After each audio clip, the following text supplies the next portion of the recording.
from the Man Cave. Thanks for listening. Thanks for watching with your daily devotion for January 29th. I can't believe this month is gone. No. Oh yeah. You want the heater?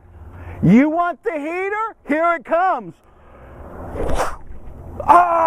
So friends, today we're going to be in John chapter 4, and we're looking at two excellent verses. We're going to be looking at verses 13 and 14. Listen to this text. Jesus answered and said unto her, whoever drinketh of this water shall thirst again. And what he's talking about is probably water like this. Jesus has encountered a woman at a well, okay? And he's saying, hey, the water that you're drinking, the water that you're bringing up out of the well, you're going to get thirsty again. But look at verse 14. It says, but whosoever drinketh of the water that I shall give him shall never thirst, but the water that I shall give him shall be in him a well of springing up into everlasting life. So friends, let me explain what's going on here, okay? Every morning, early in the morning, this woman would have had to have gotten up and traveled quite a distance to get to the well, and there was always a line at the well. So she would have had to wait in line to draw the water up, put it in her jar, huge jar, probably about 4 or 5 gallons. So this thing is weighing 50, 60 pounds, all right? Then she has to go all the way back home,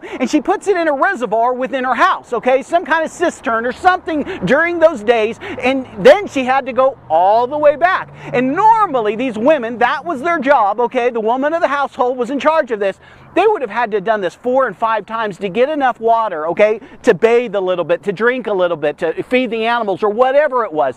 Well, friends, when Jesus says, hey, I want to give you living waters, her ears perk up. You know what she's thinking? That he knows about a spring somewhere that's hidden that no one knows about. Because that's what that means. Living waters meant in those days spring water. So she's thinking, man, if I could beat out all these chicks every morning and I don't have to come here and I could just go to the spring, I'm all for that. Because you have to realize this, folks. When she got there, she might have to wait an hour. She might have to even wait 2 hours because everybody wanted the water. And it took a lot of time to get that bucket all the way down and bring it up, and you might have to do that 4 or 5 times in order to fill up your little jug, okay?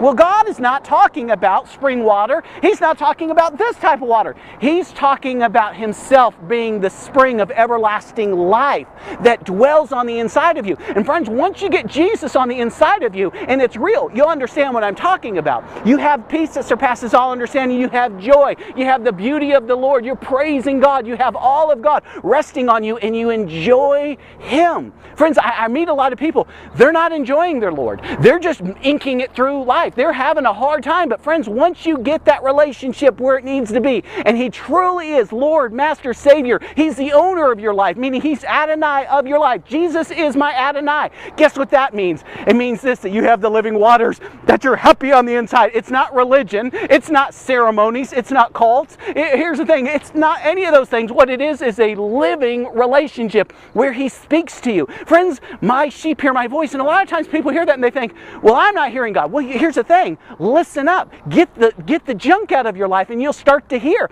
Friends, if you had 10 pair of headphones on, do you think you could hear me right now? I mean, let's say you duct taped your head and you had 10 pair of headphones, one over another. You're not going to hear me, and you won't hear God when you have different stuff in your life. And if you're not saved, here's the thing. He says, my sheep hear my voice. It's not the person that doesn't belong to him. You're never going to hear God. You're not going to hear his voice. You're not going to enjoy the peace that I'm talking about. And you're not going to enjoy living waters. You're not going to enjoy everlasting life with him. You're not going to enjoy the abundant life, the exchange life. You're not going to enjoy what Charles Stanley talks about, Adrian Rogers talks about, Charles Spurgeon talks about, Billy Graham talks about, Chuck Smith talks about. You're not going to enjoy any of that. Why? Because you don't have him. He's in here. It's real, okay? It's not religion. It's not some cult. It's a real relationship based on what he does inside of me, not what I do, but friends, what he does. With Jesus, we have everlasting life. We have everlasting water. We have the Spirit flowing up and through us daily. Friends, have you ever gone through life and you feel drained? You feel empty? Friends, ask God to fill you. Ask the Lord to fill you up with himself. Give you those living waters. Give you his joy. Give you his peace. Give you his encouragement. Give you direction. How about that one, folks? Direction. Friends, if you will ask, you will receive, okay? Hey, I hope you like this video. This is Matt from the Man Cave.